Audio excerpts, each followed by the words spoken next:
beyond that. You know, it's beyond that. What he does on the pitch, what he does off the pitch, you know, for the young kids, you know, to bring someone like him is the dream. And also Jordi Alba and Busquets, Sergio. But to bring Leo, he's changed everything. You know, the academy kids now have got someone else to look up to that has done everything, won everything, and he's teaching them, which is amazing. You know, the other day it was a funny interview from one of the academy kids who's doing really well, and they turned around to him and said, you know, what's the best bit of advice Leo's given you so far? And he said, to walk more. He was like, he told me to walk more in the game. He said, because you see more. So, you know, it's already started. To say it's already started with the good that he does. It's incredible. You know, we've seen what he's done, bringing so much joy. He looks amazing every single game. When was the moment, and what was it like, the moment when he said, yep, I'm there, I'm coming?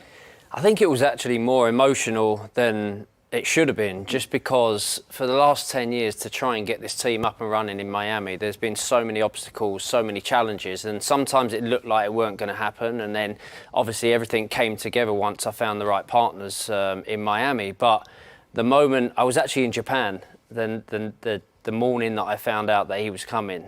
His dad had called us that week and said, Leo's going to make an announcement.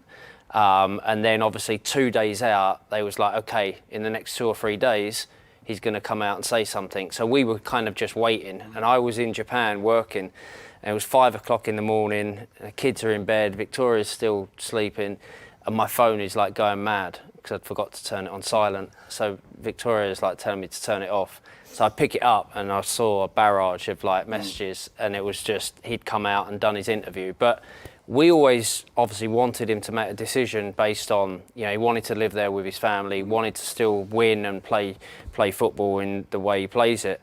But we wanted him to announce it in his way. And he literally was sat in a hotel room with his mate filming and saying that he's coming to Miami. So for us, it was an unbelievable, I was very emotional about it because it's taken a long